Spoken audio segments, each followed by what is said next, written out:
On a cold January day in 1969, the Beatles had gathered at a soundstage in the company of the last people in the world they wanted to be with, the Beatles. They'd been grinding for days, trying to rehearse and gather ideas for their first concert-style performance since August 1966, but it wasn't going well.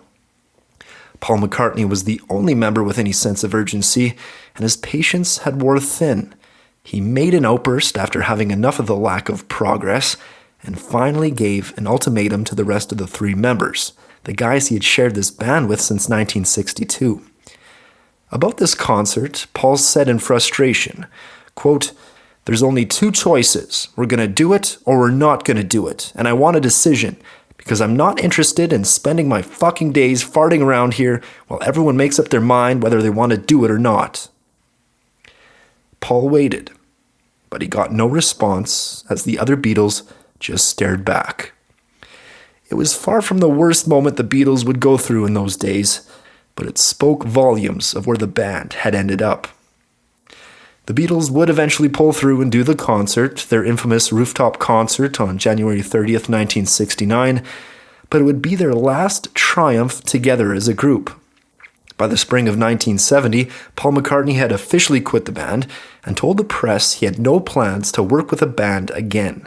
Just 7 months prior, John Lennon had unofficially quit the band, telling Paul and their management that he wanted a divorce from the Beatles. How could this be? The Beatles were the biggest band the world had ever seen. They changed not only the face of music, but pop culture as a whole. They made an impact across the world, more than most political forces, but they did it with a message of love. How did it get to be, then, that those four best friends who achieved more success than they ever dreamed of could barely stand being in the same room together anymore? Couldn't they just set aside their differences for the better good? It wasn't as easy as pointing the finger at one member of the band or blaming it on one incident. The story is bigger than even them, the Beatles. It's a story of human nature, of relationships over time, over how egos deal with the lows and the highs, over four people maturing and growing separately as individuals while still trying to maintain the relationships with each other as they change. It's amazing to me to think of how much the Beatles were adored, that even that love couldn't keep them together. And if even the Beatles couldn't stay together, what does that mean for other bands? How is it that so few successful bands can maintain a long career together? That's why the outliers, the bands that do make it, that overcome adversity and stay together through success, fascinate me so much. The Red Hot Chili Peppers are one of those bands. Starting from three punk rock and funk-loving kids in Los Angeles to four men a part of one of the best-selling bands of all time, and to remain close-knit together within the band all at the same time, it's something that even the Beatles failed to achieve. For this podcast, I want to talk about the path of the Red Hot Chili Peppers and why I think the struggle they endured helped them maintain longevity and led them to one of the best albums of all time. An album that changed it all for the Chili Peppers and helped change the face of popular music for a generation. I want to go over the years of struggle, the highs and the lows that led to the creation of what I consider an all-time great, and that is their 1991 album, Blood Sugar Sex Magik.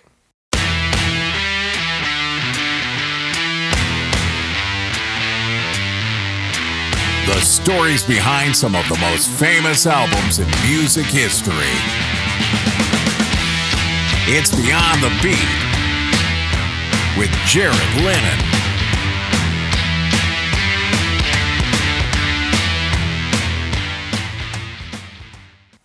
It's the late 1970s, and in Los Angeles, there's this Michigan-born young teenager who's looking to go to a new high school. He moved out to LA in 1973 as an 11-year-old kid, away from his mom and family, to go live with his estranged father, who he looked up to and idolized.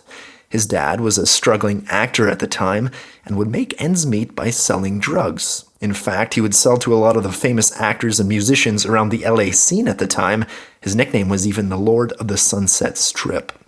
This lifestyle had a major impact on this kid. He'd often hang around his dad and go to parties at places like Sonny Bono's house, or go to nightclubs and meet A-list celebrities like John Lennon or Keith Moon. The name of this kid was Anthony Kiedis. Anthony had a very unique childhood that would shape him for the rest of his life. When he was 11, him and his dad made a deal to get Anthony to lose his virginity by sleeping with his dad's 18-year-old girlfriend. At 12 years old, him and his father got high together for the first time after his dad gave him his first joint. Because of his father's lifestyle, Anthony didn't really have much of an innocent childhood, so to speak, and it didn't really allow him to make many friends. He was too busy after school with his father on his adventures, and he couldn't really relate to the other kids either. That problem only got worse for Anthony as he was entering high school for the first time. Him and the friends he did make were going to a school called Uni High, but the school found out that he had been going to his junior high school under a false address. So they told him he had to go to a high school in the district of LA in which he actually lived in, and that was what Anthony calls one of the most eventful twists of fate he'd ever experience. The new school was called Fairfax High. Anthony walked the halls in this new school feeling a bit like an alien because all the other kids knew each other and grew up together. Anthony naturally took to making friends with the loneliest and most unwanted kids around in the school, and he quickly made a friend by the name of Tony Shure, who Anthony called a, quote, pasty-faced 98-pound weakling. It was through his new buddy Tony where Anthony's life would soon change forever, and he wrote about it in his book Scar Tissue, writing, quote, "About a month into the school year, Tony and I were talking in the quad at lunchtime when a tiny, crazy-looking, gap-toothed, big-haired kid came waltzing up to Tony, put him in a headlock, and started roughing him up. I couldn't tell at first if this was friendly fooling around or if the guy was bullying my best friend at Fairfax, so I erred on the side of friendship. I stepped in, grabbed him off Tony, and hissed, 'If you touch him again like that, you're going to regret it for the rest of your life.' 'What are you talking about? He's my friend,' the kid protested. It's weird. Even though we were starting off on this I'll-kick-your-ass aggressiveness, I felt an instant connection to the remarkable little weirdo. Tony told me his name was Michael Balzeri, soon to be known beyond the confines of Fairfax High as Flea." Anthony and Flea would soon become virtually inseparable. They lived only 5 blocks away from each other and would hang out all the time. In a way, they were both social outcasts, and they bonded over that, as well as a genuine love of music and the arts. And they made a great pair. Anthony was this extroverted kid with a lot of weird, real-world experiences already, coming to his school with this fuck-the-masses approach, as he would later put it in an interview. Flea, on the other hand, was an awkward kid, just trying to fit in, and really looked up to Anthony. Flea freely states the influence Anthony had on him, later saying, quote, "I remember going out to the movies or something, and I had this outfit that I thought was really suave and cool, these brown corduroy pants and top.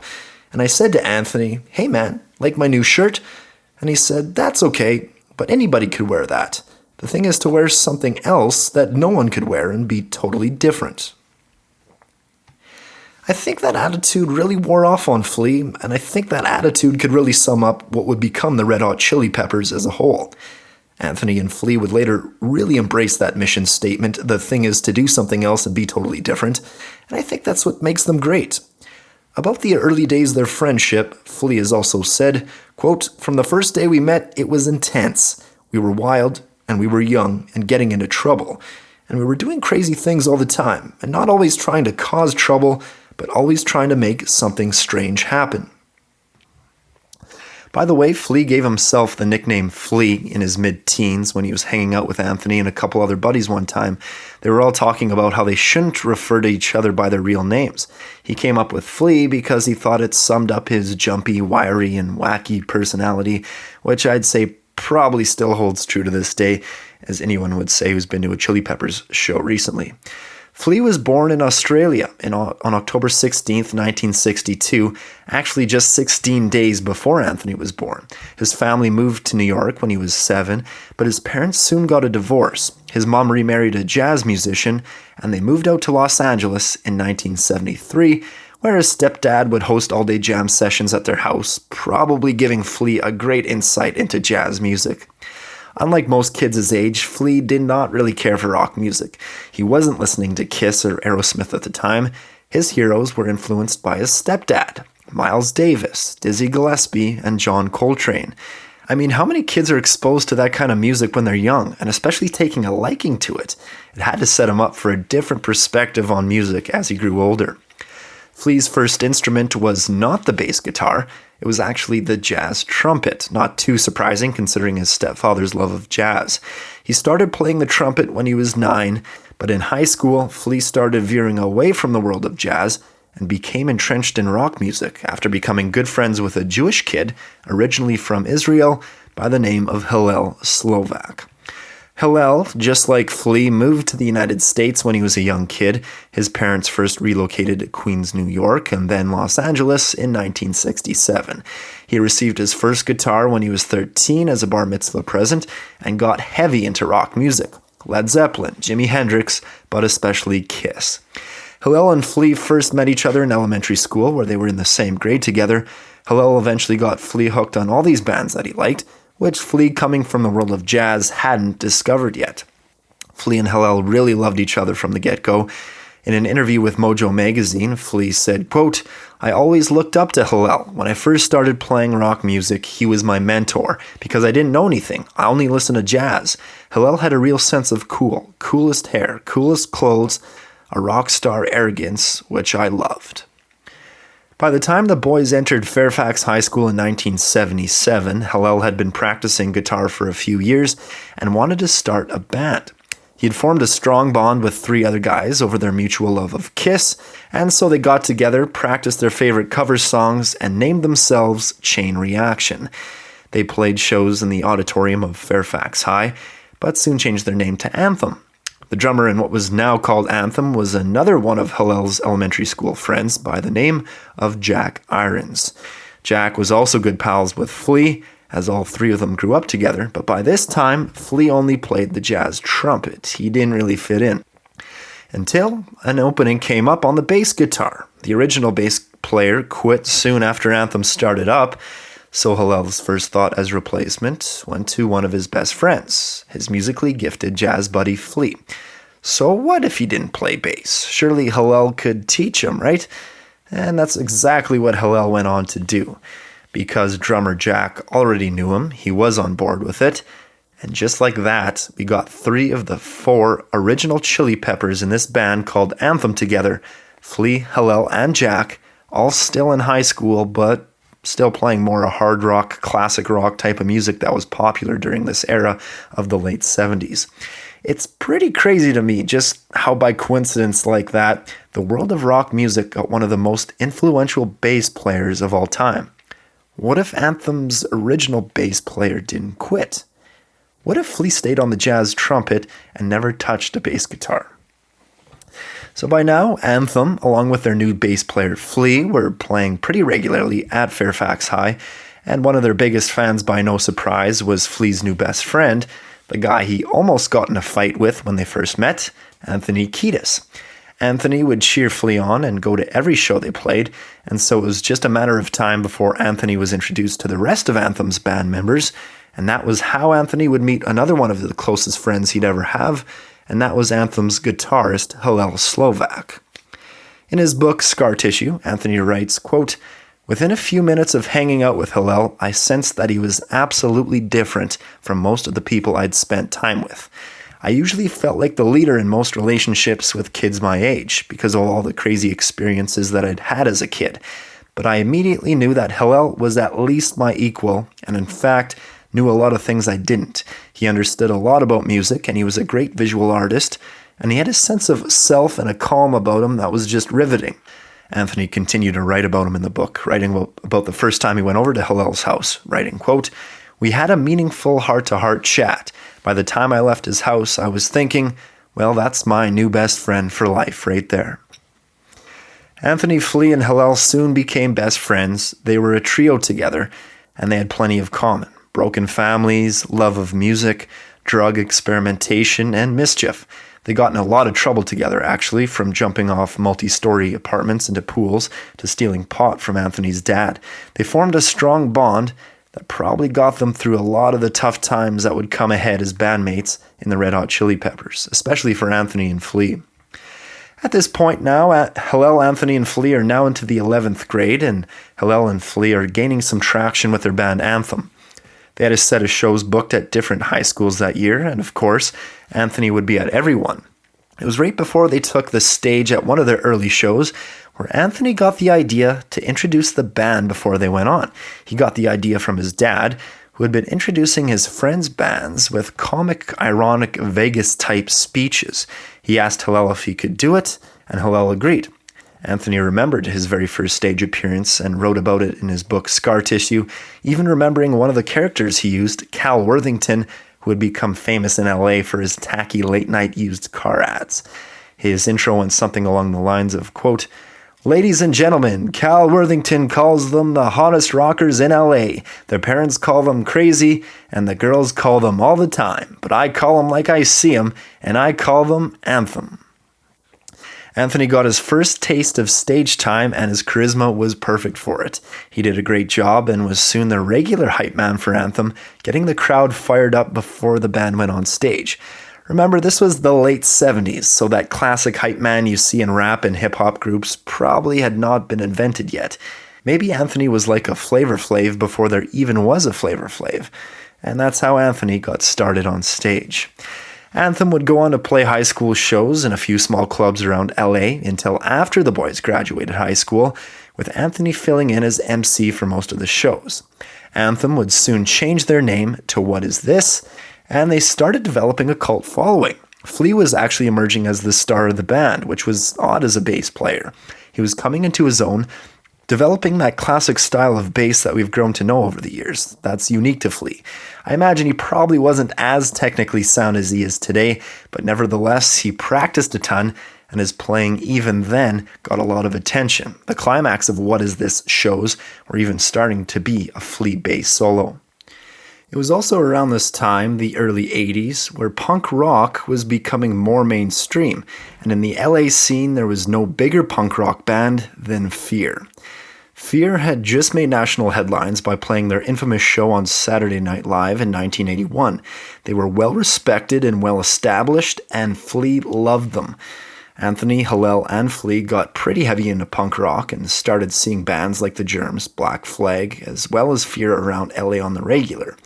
So when the bass player in Fear left that band, Flea had a decision to make. Should he try and go on an audition and take advantage of this opportunity?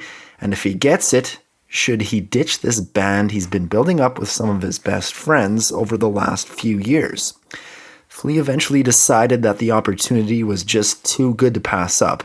He got the audition, nailed it, and got the job as the new bass player in one of his favorite bands. Probably goes to show you how good of a bass player he had become at this point, to just step in and get the job. It was a dream come true for him.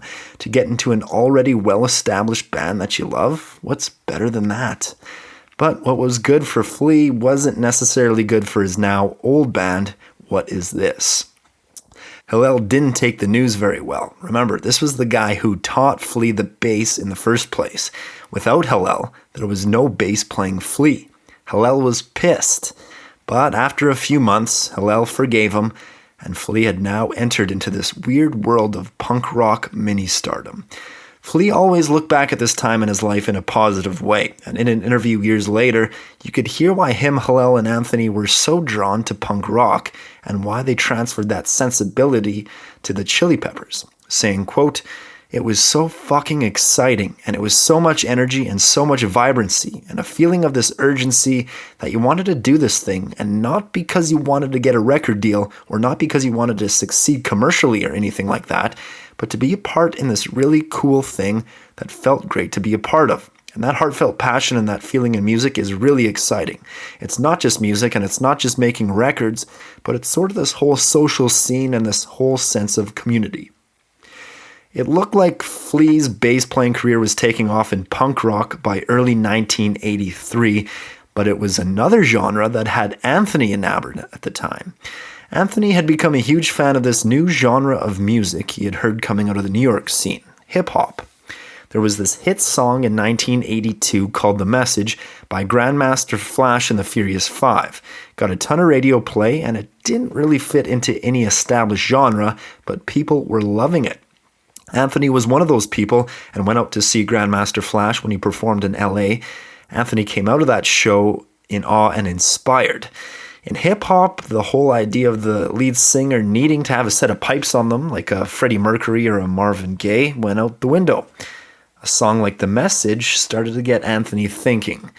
These guys were all writing rhymes and almost speaking it in the song rather than singing, something him and Hillel were both in love with for a long time up to this point. Why couldn't he give it a try? This new way of rhyming and rapping and developing a character for on stage, just like Grandmaster Flash did, could be a way for Anthony to get into the music game. It was during the early days of Flea joining Fear where one of his friends mentioned the idea of maybe doing a little side project. A friend of Flea's, as well as Anthony's and Hillel's, was in a band called Gary and the Neighbors' Voices, and that band was scheduled to play at an LA club called the Rhythm Lounge. The friend's name was Gary Allen, and he had seen Anthony perform as an MC for What Is This, recognized his potential as a band leader, and suggested that Anthony, Hillel, and Flea all come together and open up for his band and just do one song. The three were skeptical at first. Anthony had never sung before. They were all best friends, but they had never even thought to perform together. But this friend, Gary, was insistent he wanted to see Anthony up on stage. So they decided, what the hell, and gave it a shot anyway. A light bulb must have went off in Anthony's head at the time. Why not do my own take on what Grandmaster Flash is doing? Talk about the stars aligning in music at the time. If this was 10 years earlier, maybe Anthony would have sloughed off his buddy Gary Allen's suggestion of Anthony singing on stage. Anthony knew he could do this new style of rapping a poem, but they needed some music as well. The three of them all had different music tastes, but they all shared the love of a few artists. Obviously, they all loved punk rock. They loved the energy of this avant-garde punk blended with funk band called Defunct. They all loved the raw edginess of this English post-punk group called Gang of Four, and they all loved the freedom that shined through Jimi Hendrix's guitar playing. So they channeled all of that, but they were also very adamant that they wanted to do something based in funk, because What Is This had absolutely nothing to do with funk, and they missed that. So they all got together in Flea's living room, along with the drummer in What Is This, their old Fairfax high pal Jack Irons, and they did what would become an essential part of the future Red Hot Chili Peppers, and that's jam and improvise a song together and see what happens. Flea, Hillel, and Jack already had great chemistry and kind of knew what the others would do after being in What Is This for so long together, so Flea kicked it off, starting this very fast and funky bass line. Hillel followed suit with a funk-style guitar riff, and Jack laid down a beat. Anthony was there, got inspired by what was being played, and stepped out to write lyrics, and wrote what he knew the most about, living in LA. It's kind of funny to hear that even their very first song was written about California and LA. Anthony would obviously make a habit out of that, and now that's a Red Hot Chili Peppers stereotype. Anthony also wrote about his friends and their wild nightlife scene around town. Oh, and another one of what would become an Anthony Kiedis lyric staple, his sex life. The song was called Out in LA. It was just supposed to be a one-off performance, and they named themselves Tony Flo and the Miraculously Majestic Masters of Mayhem. So they go on to perform their one and only song, and they blow everyone away. They go up, and I guess it's just pure energy up on stage. No one had really seen anything like them up to this point, and I imagine everyone in the audience watching just being floored at the intensity of the performance. In his book Scar Tissue, Anthony described his first time performing as a love at first sight ordeal. He said, quote, "All the anticipation of the moment hit me, and I instinctively knew that the miracle of manipulating energy and tapping into an infinite source of power and harassing it into a small space with your friends was what I had been put on this earth to do." He continues, quote, "When the music started, I didn't know what I was going to do, but I had so much juice flowing through me that I did a flip in that tight space and nailed it. And we all just erupted. We had no idea what we were about until that moment. But right into the song, we realized that we were about exploding and killing it with everything we had." And so from that one night in that one little club off Sunset Strip in LA, one of the most innovative and exciting bands to hit rock music would emerge. If you haven't seen early Chili Peppers, I suggest go on YouTube and search for some of their live performances from the early to mid 80s. I think you'll be blown away at how much punk rock energy they have and how crazy they get on stage.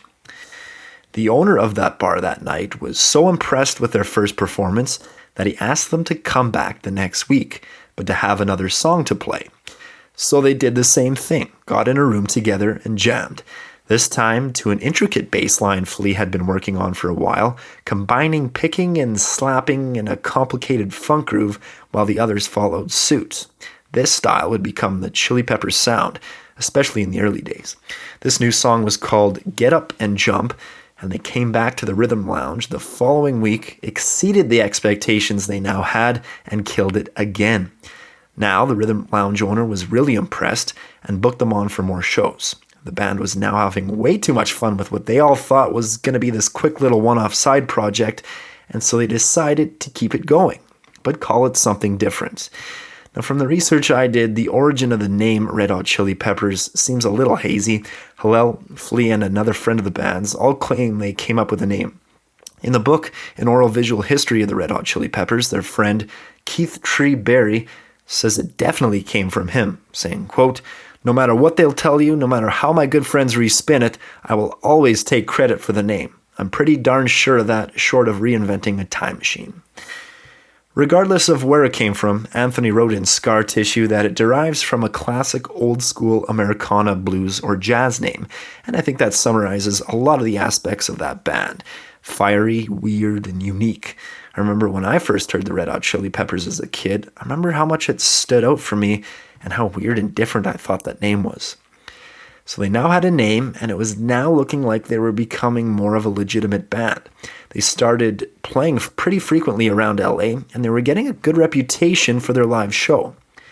In An Oral Visual History of the Red Hot Chili Peppers, Brendan Mullen, who booked bands at Club Lingerie in Hollywood around the early days of the band, wrote about how much this new formed group impressed him, writing, quote, "The Chili Peppers sounded even better live than what I could have hoped for. Scarily tight. Speed funk with crank guitar and speed raps? Why not? Jack Irons and Flea together frightened the bejesus out of me. Hillel Slovak was spinning his guitar around while he was playing it like Andy Gill from Gang of Four, goes Hendrix, goes Catfish Collins. Anthony Kiedis was a can't take your eyes off rapping bouncing ball of energy." It was also in the very beginning where the band came up with a live on-stage gimmick that they're now forever known for and still have to answer to in interviews to this day. The band was playing at the Kit Kat Club in Los Angeles, a strip club, and Anthony thought that if the woman performing there had to be naked or close to it, that the band should be pretty much naked too. So during the encore, they thought the appropriate thing to do was to show the strippers some solidarity and come out naked as well, except for long athletic socks they would wear over top of their junk. The gimmick worked. It got a huge reaction at the Kit Kat Club that first night they did it and gave them a lot of notoriety. More and more people were coming out to see these wacky, crazy, high-energy guys with the socks on their dicks. It was a spontaneous thing to do, but it became a signature for the band in those early years, and it would become an iconic image associated with them, even to this day. Little did the band know, but it was also at this infamous Kit Kat show where they would cement their reputation in the eyes of a manager. Lindy Getz was in the crowd that first night. The boys put socks on their dicks, and besides just that gimmick, saw how the crowd reacted to the show as a whole and recognized the potential in them. Lindy had spent 12 years in the record business, working with record companies on promotions before setting up his own production company. He heard about the buzz the Chili Peppers were generating around town, showed up, and offered to manage them on the spot after seeing the energy the band had that night. It didn't take long for these newbies to agree to that, and things were looking even more promising now. After getting a lot of buzz and attention in the Los Angeles music scene, Lindy and the boys decided together that the appropriate next step was to capture some of this music on tape. It would serve as a demo tape they could hand out to record companies in an attempt to convince them to sign them to a record deal. Remember, this is the early 80s, and it was virtually impossible to record a full-fledged album and get any sales and press from it without a record deal. The boys scraped up enough cash to record a demo tape with the drummer from Flea's other band, Fear, as a recording engineer. They recorded 5 songs, all in one take, together off the floor, and it did what the band hoped the demo tape would do, and that was to capture their live sound and energy. They recorded the first 2 songs they wrote, Out in LA and Get Up and Jump, as well as 3 others, Green Heaven, Sex Rap, and Baby Appeal. All the songs were written in the classic Anthony Kiedis style of singing about his friends in LA and sex. All but one, anyway. Weirdly enough, Anthony tried his hand at writing about politics. I say weirdly enough because the Red Hot Chili Peppers and Anthony aren't known for that writing style, especially the early Red Hot Chili Peppers. The song Green Heaven was written about the Los Angeles Police Department that was rife with corruption in the early 80s, and then he contrasted it with lyrics about the free lives of sea creatures like whales and dolphins and the love they seem to represent, chronicling the excesses of the Ronald Reagan years and comparing them to this idyllic ecosystem of animals below sea level.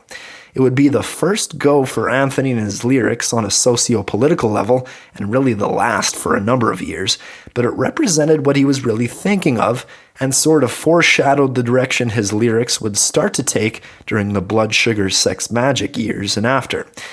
After the demos were finished and the recording process was done, the band listened back at the finished product and they were proud. It was their first studio experience as a band, and they all felt it really captured the essence of what the band was about. After the demo was put on tape, new manager Lindy Getz started shopping it around record labels. Lindy found that most labels didn't want anything to do with the Chili Peppers. They were just too weird. But he continued taking meetings with any label that would listen to him. The record company Enigma, a subsidiary of EMI, had actually been interested in the band before they heard the demo tape. They had sent some representatives to see the band perform around LA a little bit before. They liked what they saw, and just like Lindy, saw how well the crowds were reacting to the Chili Peppers for their live shows. Especially in those early days, the band was a tried and true live band. And in November of 1983, exactly 6 months to the date of the band's first show at the Rhythm Lounge, that live sound was enough to convince EMI to sign them to a 7-album, 7-year deal. Now, 6 months old is super young for a band to already have a manager, a demo tape, a record deal, and a solid following in their home turf around LA. Things were moving fast, but it's also important to remember that they had all been high school pals for a long time. I think part of the magic of the band was that solid friendship, that brotherhood that they displayed on stage. And I think that probably led to Flea making a decision at that time to quit the other band he was in, Fear. I mean, it must have been hard for how big of a fan he was of that band and how well established they were. But it came to a head after the other guys in Fear saw the momentum the Chili Peppers were getting. They started asking Flea where his loyalty was. Are you going to be with them or with us? Going into the Chili Peppers, Flea thought he could do both. But as soon as Fear started asking questions like that, he made the decision that he'd much rather be in a band that he started, with 3 of the best friends he has, and definitely not playing second fiddle as he probably was in Fear. Flea's tenure with Fear didn't even last a year, but I think he probably learned a lot of lessons that helped him in the Red Hot Chili Peppers later on. Flea loved Fear, loved that punk rock, but his bass playing at this point was already much more influenced by funk music, more groove, more melody, and noodling around the fretboard. It's what made Flea unique, combining that funk influence with the punk rock intensity. No one was really doing it, and that just wasn't Fear's sound, which was more of an in-your-face hardcore band. Everything was falling into place for Anthony, Flea, Hillel, and Jack. They were all super close, they were all playing music they loved, getting great reviews, and it looked like the sky was the limit, almost as if it were too good to be true. And that's when reality came knocking and the band saw its first taste of adversity. Like everything going their way was almost too good to be true.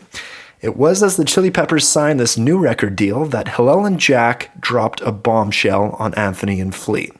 The other band they were in, formerly Anthem but now called What Is This, just so happened to be offered a record contract as well, and in it had stipulations for the members to not be in any other bands. Hillel and Jack must have thought that the other band was a little more serious, more secure, so they decided to stick with the other band instead, now leaving the Red Hot Chili Peppers without a guitarist and a drummer before going into the studio to record their first album. I guess you can't really blame them. What Is This was a band more in the mainstream at the time, more rock-oriented and less put socks on our dicks and combined funk and punk rock.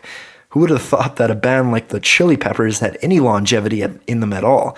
Jack Irons would later say that it came down to loyalty and that they had been in Anthem and What Is This since their high school days, whereas the Chili Peppers were only 6 months old. Anthony wrote in Scar Tissue about the emotions he felt when he heard the news, writing, quote, "I was speechless and in shock, feeling like a piano had fallen on my heart. I stumbled off the couch and started to cry. This couldn't be possible. We had invented something as a band. We had created this thing that the world must hear about. And all of a sudden, it was like we were aborting a baby at 6 months. Flea was sitting there going, 'This is fucked up. This is fucked up.' Our sound was based on the drumming of Jack Irons and the guitar playing of Hillel Slovak. It wasn't like these guys were incidental. They made up our vibe. We were kids from high school. We were a team." Anthony and Flea wallowed in their sadness for a little while after, even contemplating ending the band, but it was Flea who soon got the idea that all they really needed was replacements. Flea knew a lot of other musicians from his time in Fear and the circles he ran with. The Chili Peppers still had Anthony and Flea, they had the songs, and they had the record contract. They just needed a guitarist and a drummer. They were understandably a little depressed by their situation, but they needed to find these new guys quick because their new record company wanted the band to get in the studio and record their first album as soon as possible.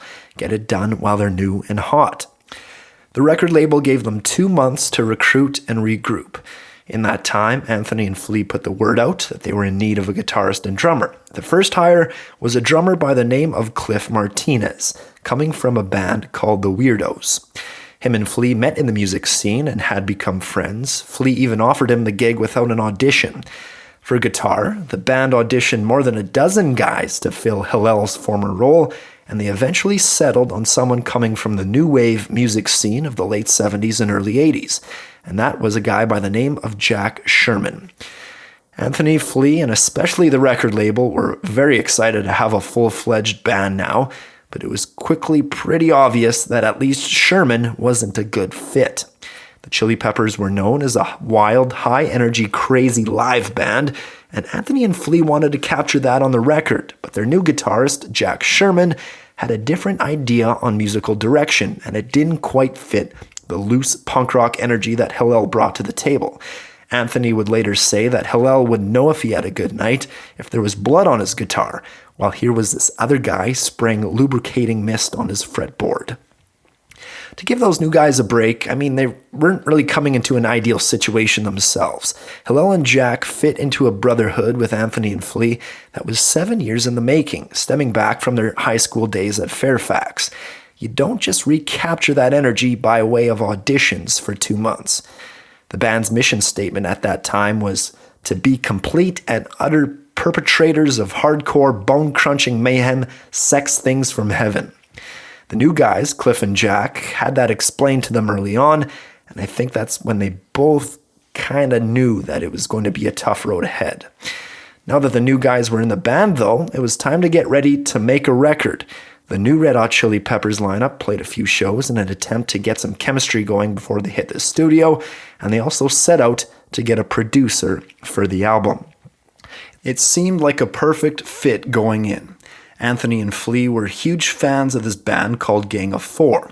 Gang of Four played a style of music that merged danceable rhythms with hard-edged, uncompromising rock and roll. They were more of an underground band from England, and after seeing a little commercial success with their first 2 albums, they folded by the time 1984 rolled around.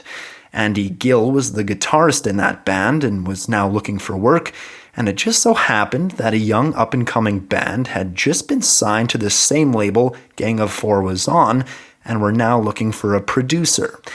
Going into the recording process, the Chili Peppers couldn't be more excited for Andy Gill to be producing their debut record, but just as it would for new guitarist Jack Sherman, things turned sour very quickly for both sides.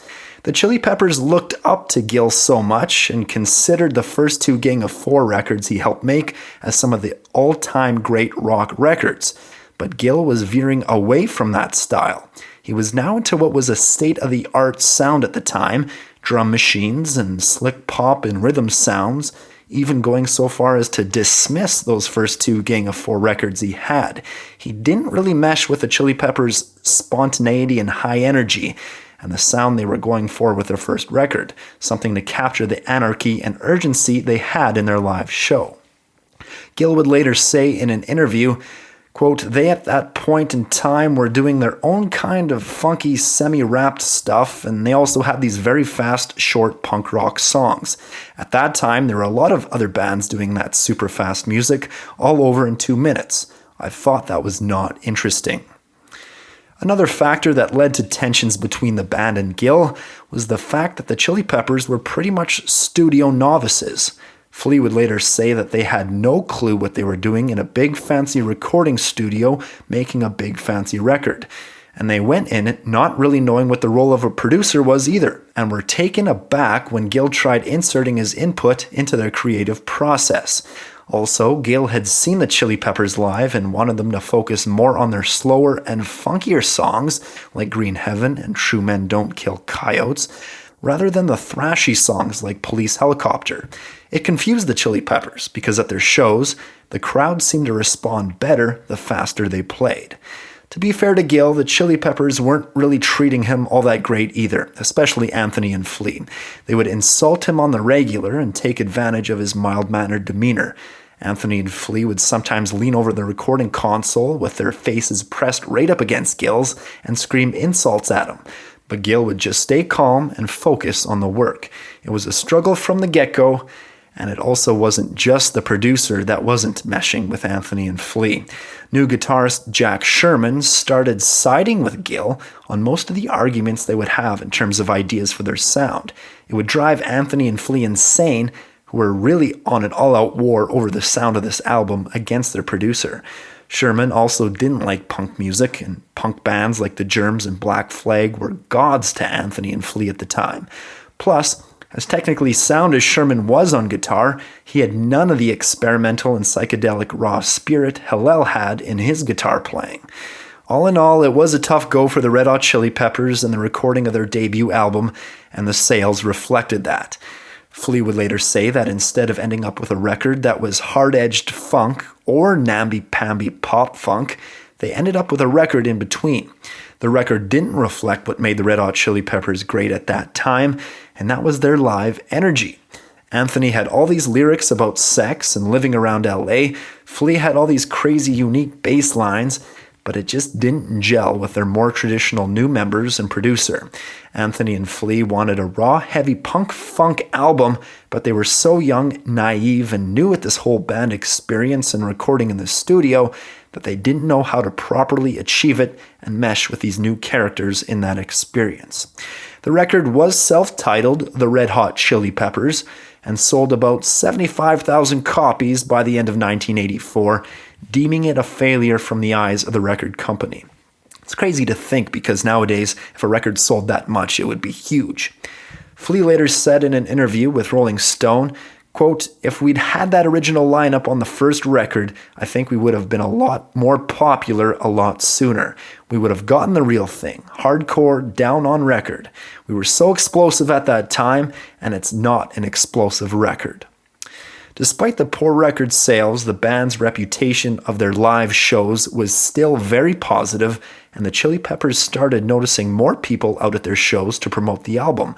They started getting plays around the United States on college radio with the help of the single True Men Don't Kill Coyotes.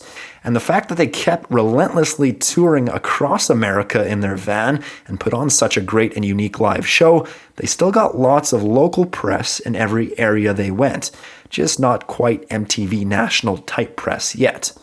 But the record never really took off, and I think the band learned a lot from that experience, especially for Anthony and Flea. I don't think you can call it an outright failure altogether. They got their first taste of studio experience and really got to understand that process and what the role of a producer really is. The creative aspect of the record, battling with Gil over the sound and everything, early cemented in the heads of Anthony and Flea the sound they were actually wanting and what they would find with later records, that punk-funk fusion. Anthony's hard rapping style was ahead of its time, and I think he learned, whether it was consciously or subconsciously, that he needed to mix in more melody and actual singing to really have an impactful record. They came out of that album knowing that it was their live sound and energy in concert that made them so appealing. They knew that in order to record a good album, they weren't going to be able to get any old guitar player or drummer for the band.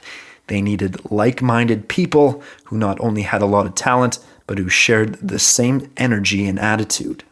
After the record was released, the Chili Peppers went on tour to promote it, and that's when it was made obvious that Sherman was not a good fit in the band. The Chili Peppers were booked to play 60 shows in 64 days, all piled into a blue Chevy van, and the guys were getting on Sherman's nerves, and vice versa, especially Anthony. Anthony would take pride in being a wild maniac on stage, dancing and kicking, and would literally make a point in trying to hurt himself. Sherman couldn't stand it and tried taping off his own section where Anthony couldn't enter on stage. At one point, Sherman quit the band during a sound check because Anthony accidentally kicked him, but their manager Lindy was able to smooth it out and convince Sherman to at least finish the end of the tour. Before Sherman could quit, though, he was fired from the band after the tour in early 1985. Anthony and Flea had been talking with Hillel a lot, trying to persuade him to come back into the band, and as soon as he hinted that he might do it, Anthony and Flea axed Sherman. It was really the straw that broke the camel's back in terms of Sherman's time with the band. One aspect of the history of the Red Hot Chili Peppers that sort of defined them is their drug use. And it was around this time, the recording process of their first album and tour right after, that drugs started to become an issue. Anthony and Flea, along with Hillel, had been like wild men up to this point, not really paying much attention to the negative aspects of all the drugs they were taking. It all started in high school, and the three of them were really up for anything, trying out acid, heroin, coke, uppers, downers, booze, whatever. Anthony usually led the way on drug experimentation, being the first guy in the band to shoot up, first injecting cocaine when they were 16 or 17 years old. And it all seemed fun for them. It didn't really cause too much damage in their lives until about the time the Chili Peppers were getting a little more serious and recording their first album. Anthony would actually disappear for 2 or 3 days at a time, and no one really questioned it because there were so many other things to take care of during those sessions other than just the singing. As Anthony was diving deeper into drug addiction during the recording process, especially heroin, Flea had a bit of a revelation. He really got into this DC punk band called Minor Threat, and they had a song called Straight Edge, which was written as an anti-drug song. Flea was so demoralized and depressed from all the drugs that they had been doing that he tore the lyrics of that song out of a magazine he had read, shaved his head, and tried to embrace this not getting high philosophy. It didn't stick, but Anthony says it was partly the reason it stopped Flea from sinking further down that dark rabbit hole of drug addiction, where for Anthony and Hillel, it would only get worse. Flea even tried giving Anthony some tough love after one of Anthony's incidents where he went AWOL and missed rehearsals for a number of days. Flea went to Anthony's place, woke Anthony up after one of his drug binges on China White heroin, and told him that he could not do this with him anymore, and that he needed to quit the band. Anthony wrote about it in Scar Tissue, writing, quote, "I thought he'd say, dude, you're a mess. We gotta talk about you not getting so high anymore. But when he said he had to quit the band, all of my cells reverberated and I bolted up. That was the first taste of the fact that I could be destroying the dream we had created of this amazing funk band that was all about dancing and energy and sex. I wanted to be in that band with Flea more than anything, but how could I communicate that to him? Then it popped into my mind, Flea, you can't quit. I pleaded, I'm going to be the James Brown of the 80s. How could he argue with that? In the book An Oral Visual History, Flea mentioned that considering all the drug use and how young and immature they were at the time, it was probably better long-term that their first record wasn't a huge success, and maybe it was a blessing in disguise, writing, quote, Anthony said many years later, if that record would have been great, we would never be together today. He's dead right. We never would have survived this long, and because of it, we've grown over time. Flea never ended up quitting the band because of Anthony's drug use. He stuck it out and put up with it, but it was only going to get worse. But the Red Hot Chili Peppers wouldn't be where they are today without that tragic part of their history, for better and for worse, as they would soon find out with their friend Hillel. By the end of their first tour, the Chili Peppers needed a guitar player again. Sherman was out of the band, and lucky for them, Hillel's hints at wanting to come back into the Chili Peppers came true, and he rejoined. Anthony and Flea were obviously ecstatic. What is this? The band Hillel and Jack Irons left the Chili Peppers for, didn't find the success they thought their new band would get, and so that's what made it easier for Hillel to come back. But it would be a while yet before Jack rejoined the band, as they still had Cliff Martinez on drums. They immediately started writing songs for what would become their next album, and the creative chemistry was back. They were excited over the prospect of recording a new album. Hillel had come back into the band a new guitar player. Better chops, less obviously influenced by bands like Kiss, and more coming into his own style of smooth and fluid funk. Coming off their disappointing first album, they knew they needed to change things up a lot, and that they were going to need a new studio and a new producer. Andy Gill was not going to cut it, and so the band and the record company, EMI, started talks on the details of their next album. If former guitarist Jack Sherman left any positive imprint on Anthony and Flea, it would be introducing them to a 70s psychedelic funk band by the name of Parliament Funkadelic, also known as Parliament, the Parliaments, Funkadelic, or P-Funk. From the moment Sherman showed Anthony and Flea what this band was about, they fell in love, and especially their frontman, George Clinton. It wasn't just the great funk music they created, but this funky, free-for-all, sexy, out-of-this-world lifestyle they represented that got Anthony and Flea hooked. For example, in their live shows, P-Funk would arrive on something called the Mothership and be dressed in these weird, wild costumes, combining science fiction with the 60s acid culture. So when it came down for the Red Hot Chili Peppers to find a producer, they took a shot in the dark and asked their record company EMI if they could get P-Funk's frontman, George Clinton. The stars aligned for the Chili Peppers and Clinton, as Clinton at this point was not fronting his band full-time. He was in the midst of a ton of legal issues and was running low on money, and his reputation hadn't been kickstarted yet by the rise of hip-hop. Clinton said yes to EMI, and agreed after listening to a bunch of the demos for their new songs. Instead of the conventional way to record an album, though, Clinton wanted to spend some time living and writing with the band on his farm in Michigan beforehand. The members of the Red Hot Chili Peppers couldn't be more excited. They were going to get to live with one of their musical heroes and have him imprint his stamp on their new album. With Hillel back in the band once again, things were looking good in the Chili Pepper camp. The band went out to Michigan with about 70% of their songs finished. They moved into Clinton's country house outside of Detroit for the first week and really got to know him and developed some chemistry. They then moved into their own place for the remainder of their recording time and would commute to an old Motown-era studio in downtown Detroit. Creatively, things went pretty smooth, but both the members of the Red Hot Chili Peppers, as well as George Clinton, were battling their demons in the case of drugs. Clinton was really into cocaine, and they shared that love together almost from start to finish for the recording process.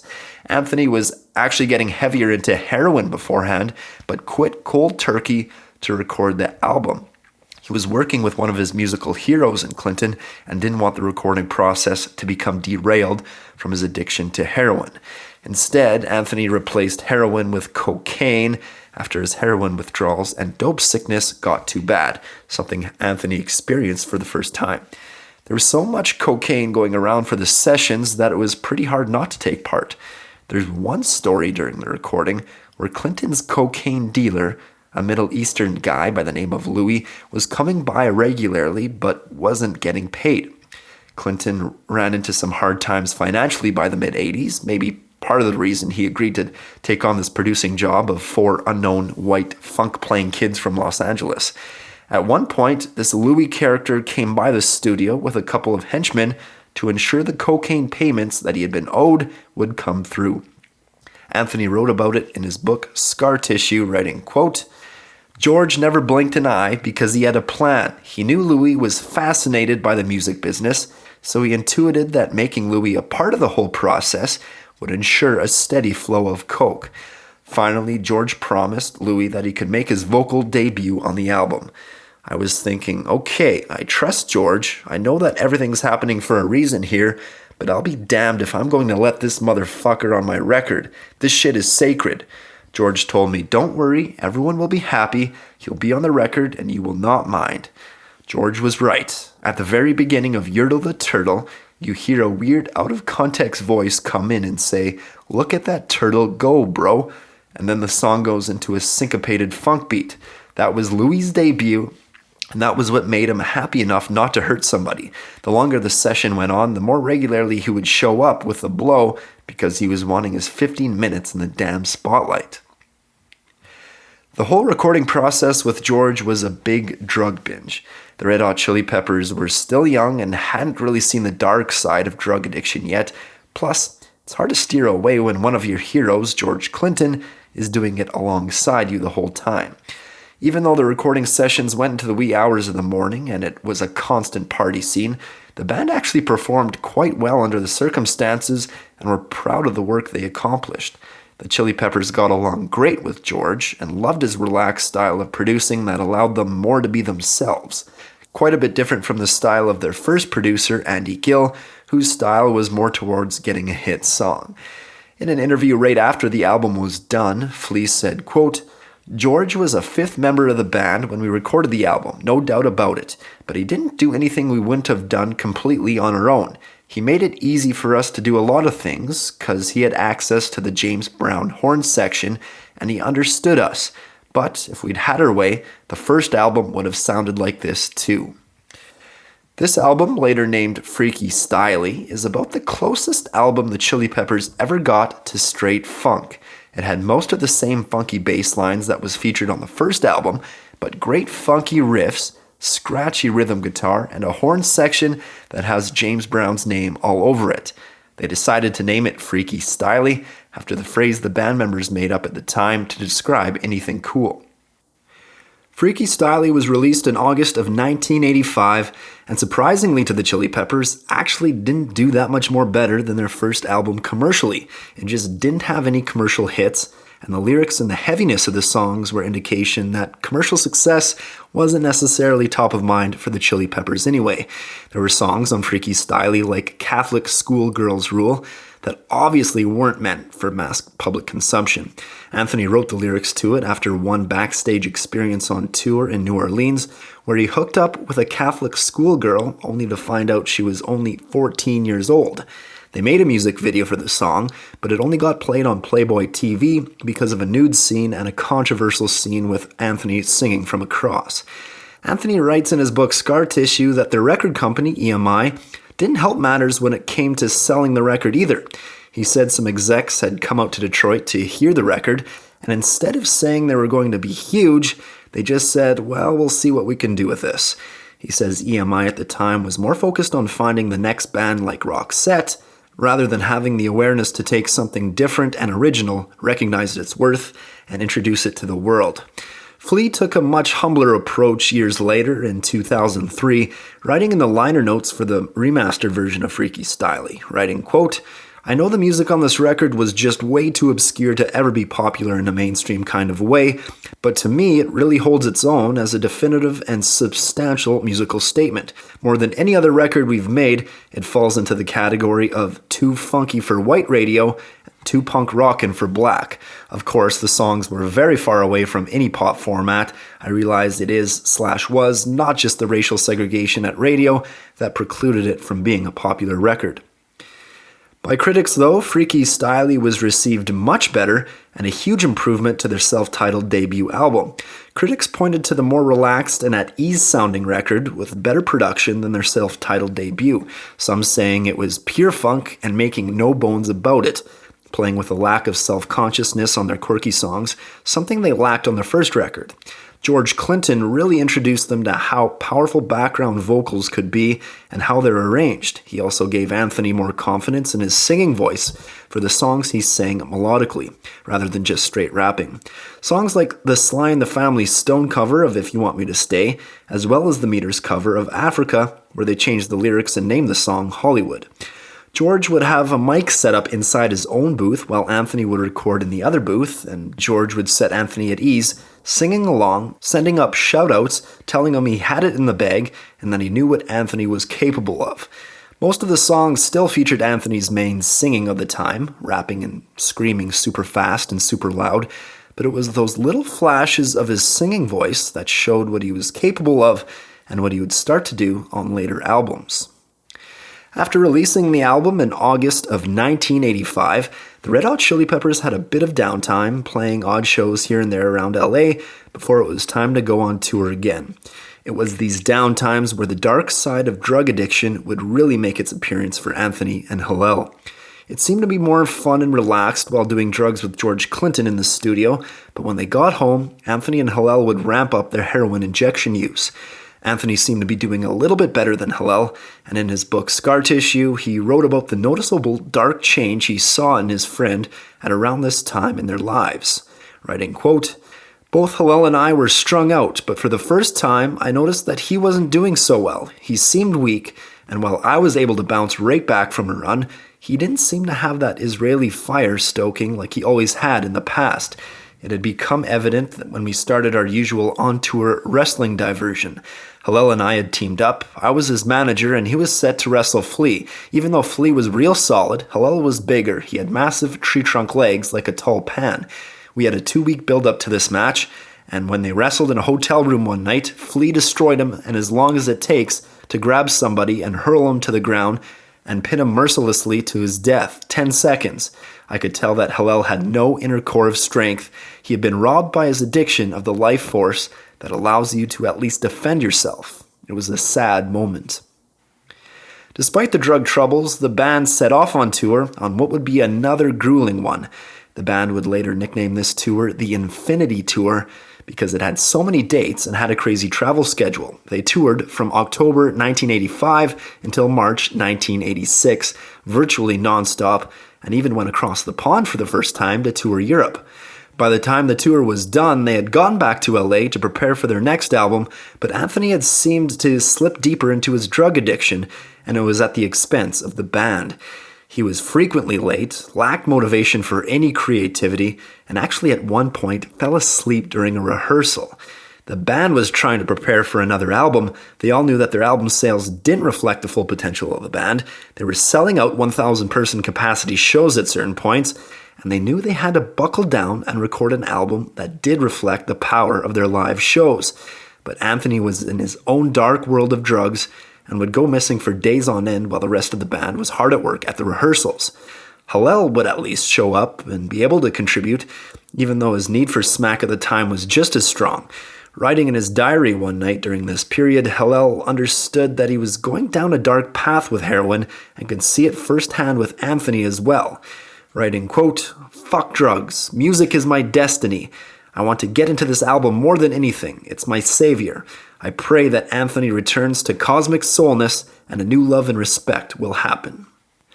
It was getting to a point now with Anthony where he wouldn't show up to rehearsals for days on end, and when he did, his stays were very short and contributions very limited.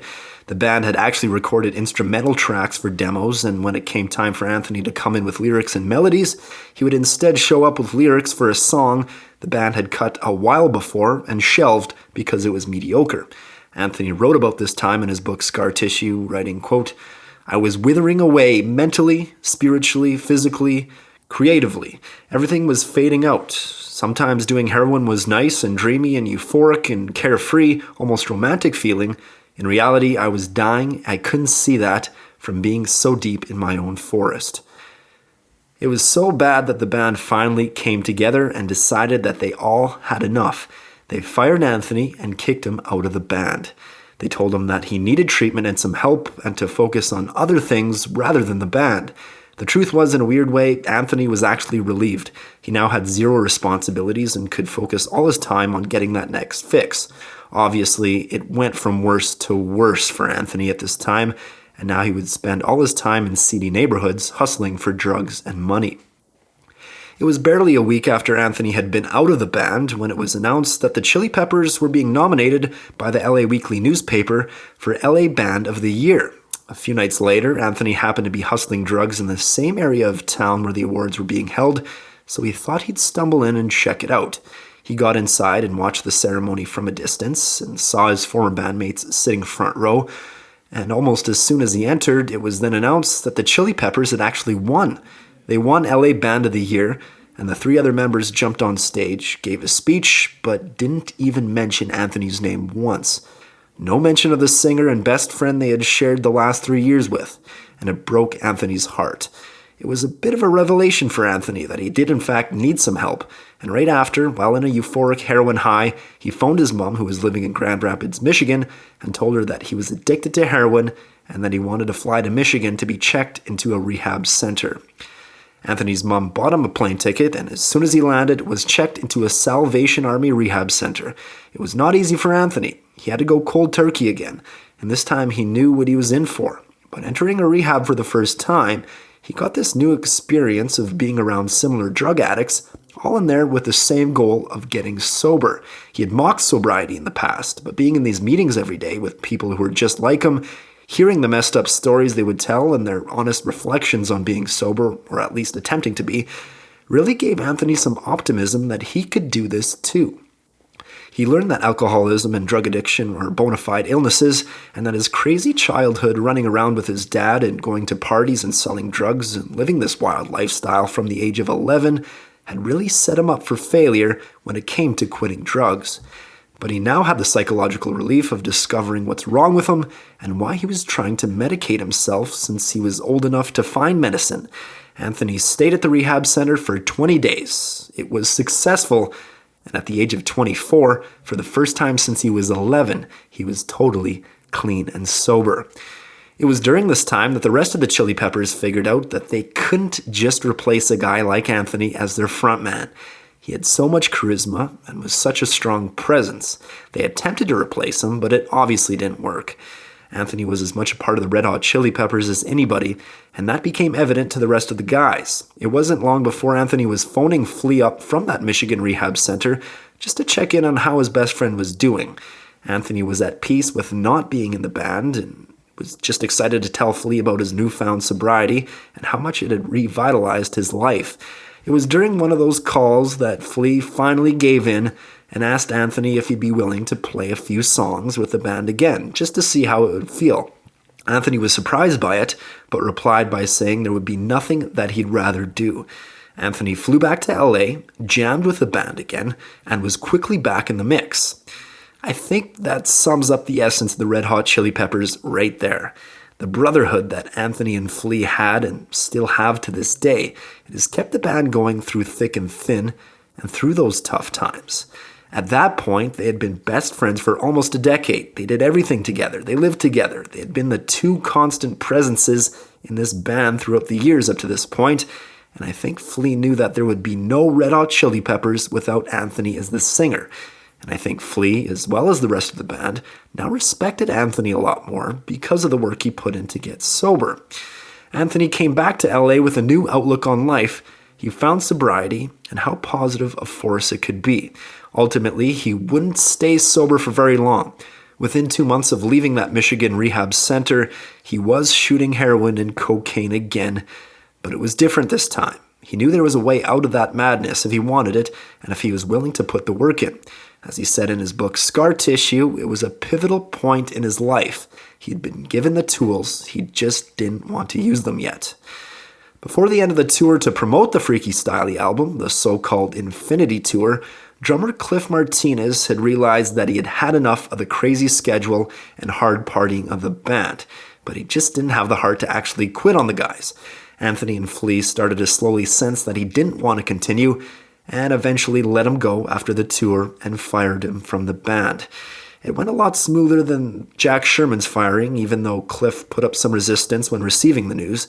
But after the initial shock of being fired wore off, Cliff admitted it himself that he had lost enthusiasm and wasn't giving the Chili Peppers his all anymore. Lucky for the band, former drummer and old Fairfax high pal, Jack Irons, was looking for a band again. His other band, What Is This, was not doing so well, and Jack had quit. It all seemed to come at a perfect time, and it was a no-brainer to have Jack return to reunite the original Red Hot Chili Peppers. It was the first time back together since before they recorded the first album in 1983, and maybe more importantly, it reunited four high school friends whose personalities meshed really well. The Fairfax Four were all back together, and it was now time to get back in the studio and record a real Red Hot Chili Peppers album. By late 1986, the Chili Peppers were regarded as a successful touring band, but a disappointment in the studio. Despite fitting in great with producer George Clinton, Freaky Styley failed to make any more commercial impact than their first record. EMI had recouped their small investment in the band, but it wasn't enough to make the Chili Peppers a top priority and to take them seriously, and they moved the band to a more specialized EMI label, signaling to the band that they weren't expecting much from the Chili Peppers anymore, and it kind of pissed off the band. The Chili Peppers knew they needed to start selling more records, they just needed to find a way to get their true live sound on tape. That was the goal in early 1987, along with manager Lindy Getz, as they searched for a new producer for their next album. The Chili Peppers were looking at this young guy out of New York who was red hot and who had made his mark in the hip-hop scene. He was the co-founder of Def Jam Records and saw success bridging the gap between hip-hop and rock with Run DMC and the Beastie Boys. His name was Rick Rubin. A meeting was set up at a rehearsal room as the Chili Peppers were working on getting songs together for the third album, but the meeting didn't go so well. In an interview later, Rubin looked back at running into the Chili Peppers during this time, saying, quote, "I went to a rehearsal and it was a bad vibe and I didn't know what was going on, but I knew this wasn't anything I wanted to be a part of. It turns out they were all on a lot of drugs and I hadn't really been around that, but there was a really uncomfortable feeling in the room. And you could see that the guys in the band didn't trust each other, and that doesn't make really for great music." Anthony later said in a magazine interview, quote, "It was a really dysfunctional time for us, and we were fighting and kind of toxic looking. I think we scared the shit out of him because he said, let's go now." Rubin would ultimately decline the opportunity to produce the album. The band eventually settled for someone totally different than the last two producers they had. They went with a guy by the name of Michael Beinhorn, a professional type of producer rather than an established musician like Andy Gill or George Clinton. He was young and made his name by producing Herbie Hancock, but had recently come off a stretch of unsuccessful albums at other labels.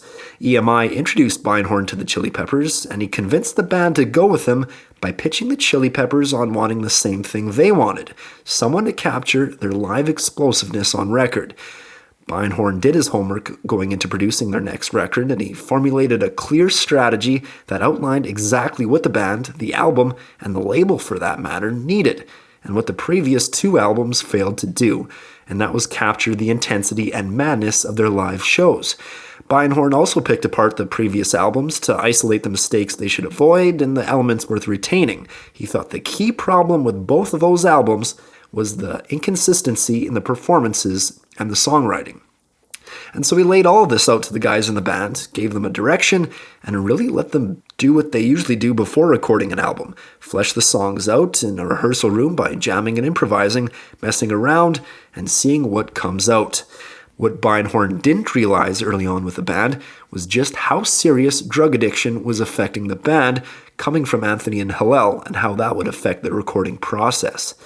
The band decided to record in the basement of the Capitol Records building in Hollywood, a historically important studio where legendary artists like Frank Sinatra, the Beach Boys, and Louis Armstrong had recorded it. It's when they started recording that the drug issues started getting out of control again. Going in, it seemed Anthony was going to be different this time around. He had talked about all this new lease on life he had from his stint at rehab, but when push came to shove, it was more of the same. He was contributing very well creatively in the eyes of the other band members, but he would still disappear for days on end with no one knowing where he was. He would be sober for a special amount of days, like 50 for example, and congratulate himself by calling the dope dealer. Hillel's heroin use was ramping up as well, although Hillel seemed better at not letting his drug addiction affect the band as much. Despite the struggles with drug addiction, the band really enjoyed the recording of the album. I think having Jack Irons back in the band for the songwriting process reignited a creative spark within the band. They wrote all the songs at the rehearsal studio, and producer Michael Beinhorn encouraged the band to step outside their boundaries a little bit and experiment with different sounds. Flea would later say that this album was probably the most straight-up rockingest album they ever made. Beinhorn really pushed the guys towards a heavy sound, big football rally-like chants in the choruses, and big-sounding drums. This is the album where Anthony started taking more seriously a melodic style of singing instead of just straight rapping. In fact, one of the album's singles, Behind the Sun, is a song way out of left field compared to their earlier stuff, where it's a slower tempo, Anthony sings a great melody, and Hillel even plays a sitar. Beinhorn worked with Anthony a lot on this song, getting the melody just right that sits on top of this unusual but very cool riff from Hillel. This is the first album where we see Anthony develop some confidence in singing in a more traditional style, but it took a lot of convincing and encouragement from the producer. Anthony didn't want their songs to sound sappy and thought that melody would soften their songs up too much. In between some of Anthony's vocal takes, Hillel would encourage this new style as well, sometimes running around the studio yelling, "This is the most beautiful thing we've ever done." This steered the Chili Peppers in a new direction for future albums, and for Blood Sugar Sex Magik, where Anthony started singing ballads for the first time. I don't think you get an Under the Bridge or a Soul to Squeeze without a song like Behind the Sun first. Overall, Anthony's lyrics were mostly about much of the same stuff he was singing about in their first two albums. He sings very openly about his love for women and sex in songs like Special Secret Song Inside, which was originally called Party on Your Pussy before their record label made them change the title. It didn't help their reputation in the eyes of critics who slammed them for being sexist or misogynists, but the Chili Peppers always responded with those claims in interviews by saying they love women, that the lyrics are about their endearment toward women who they treat as equals, and that reputation of sexism from critics is very shallow. Anthony wrote a lot about his love of his friends on this album as well, just like on previous albums. It's the feature in the song that the Chili Peppers still play to this day, maybe the only song from their first three albums that they still play at live shows regularly, and it's actually their sixth most performed song to date. The song is called Me and My Friends, and Anthony wrote it about his love for a number of his pals at the time, but mainly about Flea, Jack, and Hillel, but especially for Hillel. It's also one of the songs that feature the chanting chorus sound that defines this record a little bit. Another highlight off the album was the song Organic Anti-Beatbox Band. It was a song that captured that era of the Chili Peppers very well. Hard rapping from Anthony, big chants in the chorus, simple big drums, funky slap bass, and heavy riff guitar. The lyrics also summed up the band's feeling on the trends in music at the time and why they were disappointed in their first two albums. The song is a bit like a band manifesto, with Anthony explaining who they are, where they come from, and what they're all about. The phrase Organic Anti-Beatbox Band sums up how the Chili Peppers took pride in building songs from raw jams organically and their anti-technology feeling towards the music industry. Not surprising considering the big drum machine sounds they hated in their first two albums. Flea would describe this attitude they had on modern music during an interview at that time, saying, quote, "It's just too clean. Funk should be dirty music. It's not pristine. It's got to have that dirty, grungy feel. Every time I play a gig, they play this song called Pump Up the Volume. That's not funk, man. That's a bunch of sequencers jacking off for androids. It's not for people who like to shake their ass and get down." Although the band never admitted it, critics saw Organic Anti-Beatbox Band as a response from the Chili Peppers to their rivals in rock hip-hop, the Beastie Boys. They had just come out with a huge hit in their song, Fight for Your Right to Party, which has a very distinct drum machine sound. Uplift Mofo Party Plan, as they would later name this new album, featured the first piece of lyrical content of what would become some of the biggest Red Hot Chili Peppers songs, and that was about the negatives of drug addiction. At the time when Anthony came out of that rehab in Michigan, he came out of it with this brand new revelation of looking at sobriety in a positive light. He'd gotten that call from Flea that they would like to jam with him again, that he might be able to get back into the band, and so he was riding this new wave of enthusiasm for his new life. On the plane ride back to LA, he decided to write a song about his experience of going to meetings, getting clean, and winning this battle of addiction, and he titled the song Fight Like a Brave, which would end up being the first single released from the record. In the song, he wrote, "If you're sick and tired of being sick and tired, if you're sick of all the bullshit and you're sick of all the lies, it's better late than never to set it straight. You know the lie is dead, so give yourself a break. Get it through your head, get it off your chest, get it out your arm because it's time to start fresh. You want to stop dying, the life you could be living. I'm here to tell a story, but I'm also here to listen. No, I'm not your preacher and I'm not your physician. I'm just trying to reach you. I'm a rebel with a mission. Fight like a brave. Don't be a slave. No one could tell you you've got to be afraid." Anthony admitted in his book Scar Tissue that the lyrics seem naive now looking back on it, especially since he went back to drugs within 2 months of writing those words down. But he said it reflected exactly where he was at that point in his life, and it would serve as the start of a whole new side of lyrical content we'd see from Anthony, and what would help propel the Chili Peppers away from how the music industry saw them, as the socks on cocks guys writing obnoxious party songs about sex, and instead to the sensitive side that would launch them into superstardom. With songs like Organic Anti-Beatbox Band and Party on Your Pussy, Uplift, Mofo, Party Plan continue to prove a major attraction to the Red Hot Chili Peppers, and the attraction that has helped keep them relevant until today. And that was their authenticity. They weren't trying to be anyone else. They weren't trying to find the flavor of the week in their overall sound to sell a few extra records. They remained true to themselves, and it sums up the band as a whole. Years before it became such a cliche, the Chili Peppers were speaking out against the overuse of technology in music, and they were going to sing about what they know and love, their friends, their crazy antics, and their love of women and sex, even if the music industry was being hit with censorship and court battles from high-profile politicians over lyrical content.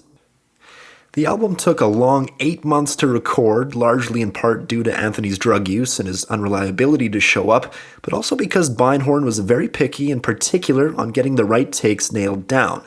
The album was released on September 29, 1987, and for the first time, the Red Hot Chili Peppers cracked the top 200 albums list, landing at 148. It started to look like all the hard work was paying off and that the record sales might reflect how popular they really were for their live shows.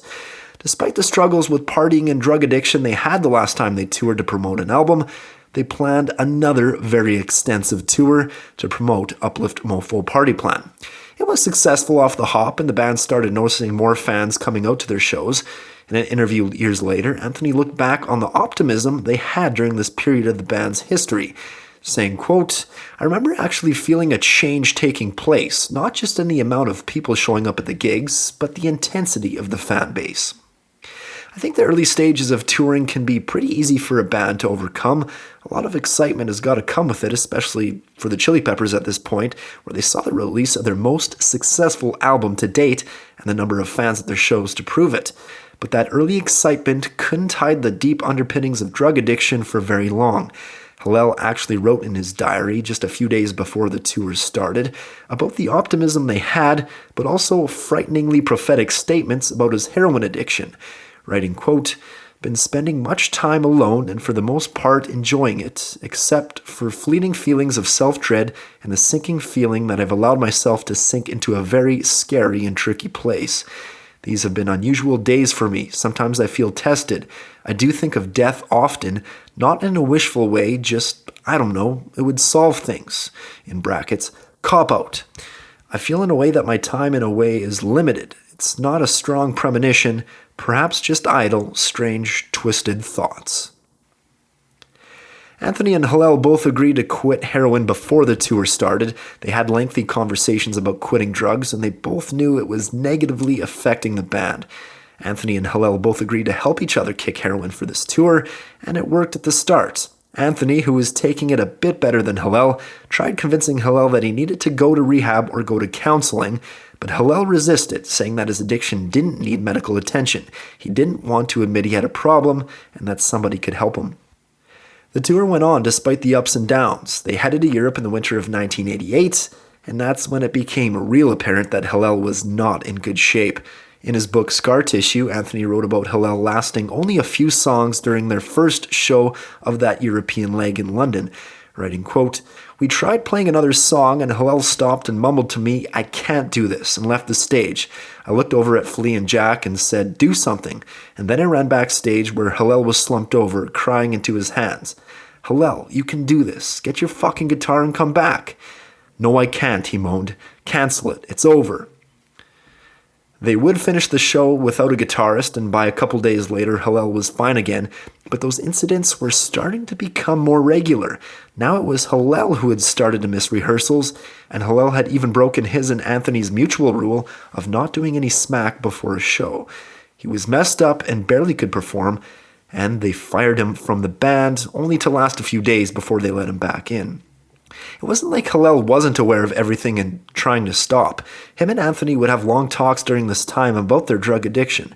To wind down the tour, the Chili Peppers had a few festival dates to play in Europe before they would go their separate ways for a little while and be able to relax. In Scar Tissue, Anthony wrote about a long and deep conversation he had with Hillel during a train ride to one of their shows in Norway. He wrote that a lot of what they talked about was drugs and heroin and where they were with addiction and what they wanted to do about it. He said they agreed that the band was going really well and vowed to make a concerted effort to stop the drugging.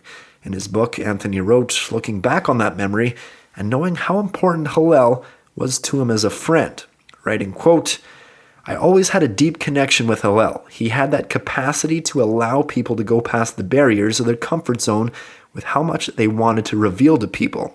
I set up those cutoff barriers all the time with my close friends, always reserving 25% in a mystery zone. But with Hillel, you were comfortable showing that hidden 25%.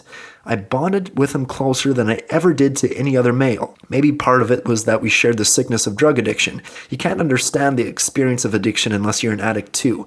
Hillel and I had that in common, but he also had a capacity for forgiveness that was beyond most mortals. No matter what you did or what your flaws or failures or weaknesses were, he would never hold them against you.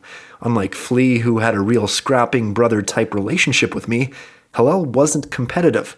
He was paternal in a way. He wasn't a braggart. He wasn't a macho guy. The band got back to Los Angeles in June 1988. They all went their separate ways to recharge their jets for a bit, relax, and take a break before they would start pre-production for their fourth album. Anthony and Hillel went off with a mutual agreement that they would at least try to capture that drug-free lifestyle they had talked about so much. But they both knew the first thing they were going to do back home is find some smack and go on a binge. Weeks went by, and although the writing was on the wall, nothing could prepare Anthony, Flea, and Jack for the news that they were about to receive. After weeks without contact, police had found their best friend and guitarist dead from a heroin overdose on June 29, 1988. It was found in the autopsy that Hillel had actually died 2 days before in his apartment. Their manager, Lindy Getz, said it was a matter of Hillel being nearly clean and then suddenly scoring, and whatever he scored was too powerful and he did too much. Heroin finally got the best of Hillel, and at the age of 26, not only was the rest of the band members now without a guitarist, but without their best friend. Obviously, this shocked them, but what's not obvious is how to move on despite all that grief. All three band members took the death very differently. In an interview with Mojo magazine, Flea said, quote, "Hillel's death was just devastating. I was so shocked when it happened, I just fell on the floor gasping for air. As we started getting old and drugs became more and more prevalent, Hillel started having a deeper sadness to him. I didn't know how to deal with that sadness, and I don't think he knew how to deal with it." Anthony didn't know how to deal with it either. At first, he dealt with his depression by going heavier into his drug addiction, holding up in his apartment and trying to numb the pain. He was so messed up at the time that he couldn't even bring himself to go to Hillel's funeral. Anthony thought that going to a small fishing village in Mexico might help. Go cold turkey, get away from everything for a week or so, and get sober. And it worked until he came back to LA and he immediately went back to drugs. Anthony later wrote that it's a myth, but something like that scares you straight. Even when your close friend dies, you maintain this false sense of invincibility. Jack Irons, meanwhile, couldn't take the drama anymore. He called a band meeting with their manager, Lindy, and told everyone he was quitting. saying he didn't want to be a part of a band where the members were dying.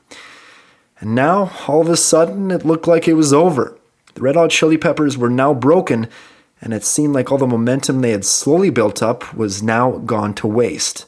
All the years of grinding in the LA punk scene, all the years of barely getting any radio play, all the years of being cramped in a tour van across the country, playing to a handful of fans, to finally reaching some success and then having it crash land like it did, what the hell were they going to do? Their guitarist just died from heroin, their lead singer is battling in and out of his own addiction, and now their drummer is just left? But, as the saying goes, the night is always darkest before the dawn. And what at the time must have felt like the end of the road for Anthony and Flea would actually shape immensely how successful the band would later turn out. Jack didn't stay, but Anthony and Flea wanted to carry on the band in Hillel's honor. Without the struggles, without slowly reaching success, and without having it essentially disappear in an instant, Anthony and Flea, and the Red Hot Chili Peppers for that matter, wouldn't be who they are today. As dark as Hillel's death was, it shaped what the Red Hot Chili Peppers were at the time, and it would shape the band going forward. It was now time for Anthony and Flea to truly honor Hillel's life, and waiting in the woodworks was one of the Red Hot Chili Peppers' biggest fans, an 18-year-old guitarist and a massive fan of Hillel's. His name was John Frusciante.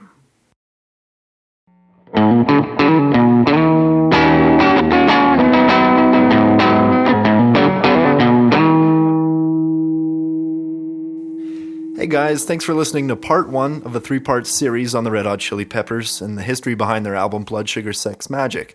If you'd like to keep up to date on when part 2 will be coming out, be sure to follow the Beyond the Beat podcast on Instagram. And if you'd like some of these stories condensed a little bit and in video form, I'll be launching the Beyond the Beat YouTube channel soon with a focus on the individual stories.